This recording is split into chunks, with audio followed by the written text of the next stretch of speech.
welcome back to my channel. My name is Shelby and today I'm going to be doing my TBR video for the Usedbookathon, which is taking place in August from the 3rd to the 9th. There are two hosts for this readathon. There's Jess from Peace Love Books as well as Kayla from Literature Reads.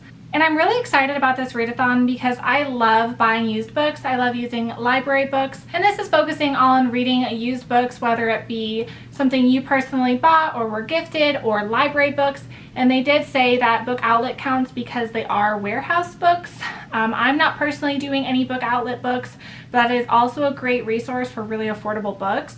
They decided to do like a bingo style board. There's like 16 or 9 prompts on here. I can't quite remember, but I will put a picture over here and I'm going to try and fit in as many as I can. I chose 6 books to read for this readathon. If I can read more, I will, and some of them can be doubled up on challenges if I can't get to all 6 of them.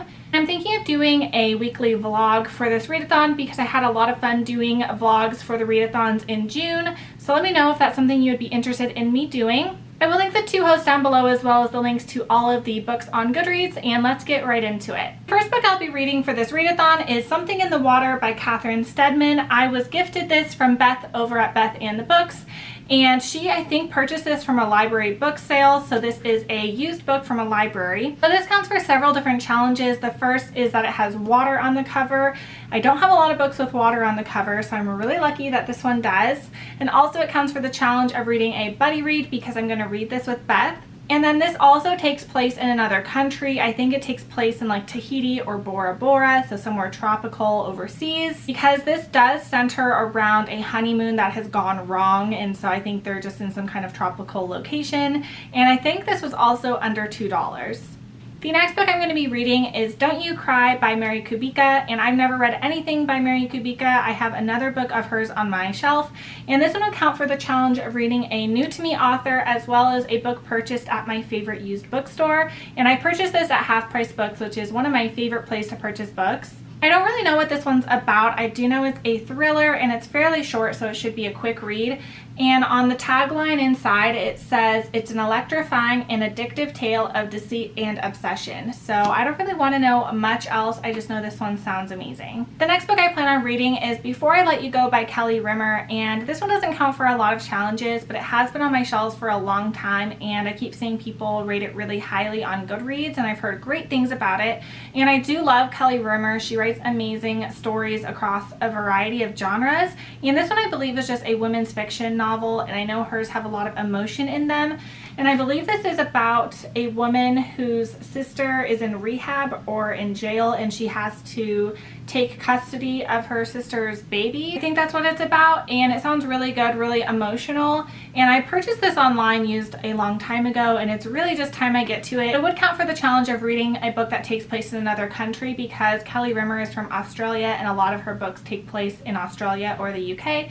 So it does count for that challenge. The next book I have to talk about is You Say It First by Susan Mallory, and this is the first book in the Happy Ink series. I haven't read anything by Susan Mallory before, so she is a new to me author, but this is a mass market paperback, so it counts as that challenge. It also counts as a romance, and it counts as damaged because the spine on this one is pretty messed up, pretty cracked. So to me that counts as damaged because it doesn't look brand new.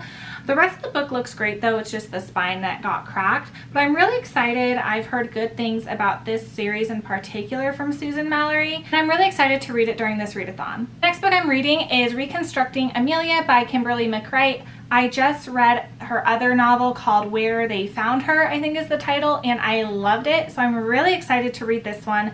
This is Kimberly McCreight's premiere novel, and I've heard really good things about it. I've heard a lot of people say The Night Olivia Fell is really similar to this book, and I loved that book, so I have really high hopes, especially because I liked her other novel. And this one counts for the challenge of reading a book that has a cover change. And the reason I think this has a cover change is because it not only is the paperback, but it is the Target Club pick cover, and that isn't the original cover. I had a really hard time with that challenge because a lot of my books were the original cover, so I don't know if I'm bending the rules for this one, but I think it counts. And this one is about a mother who discovers that her daughter at boarding school is dead, and I think she's trying to uncover what happened to her daughter, and that sounds right up my alley and something I would love. And the last book I'm going to be reading is Joyride by Lauren Blakely. This also is another new to me author. I've never read anything by her. It would count as romance. It was under $2, so it counts for a few different challenges. This one is part of a series, but from what I saw on Goodreads, I think they can be read as standalones because they're just companion novels. And this one sounds like it is about two people who really don't like each other and they're forced to work together. And it sounds really good, it's themey. It also just sounds like the perfect enemies to lovers trope in here. And you know, I love enemies to lovers. So I'm hoping I love this one, and I've heard nothing but great things about Lauren Blakely. So those are all the books that I'm going to be reading for the Used Bookathon. Like I said, I will link all these books down below as well as the two hosts. Let me know if you are going to be participating in this readathon, and I will see you guys on my next one. Bye!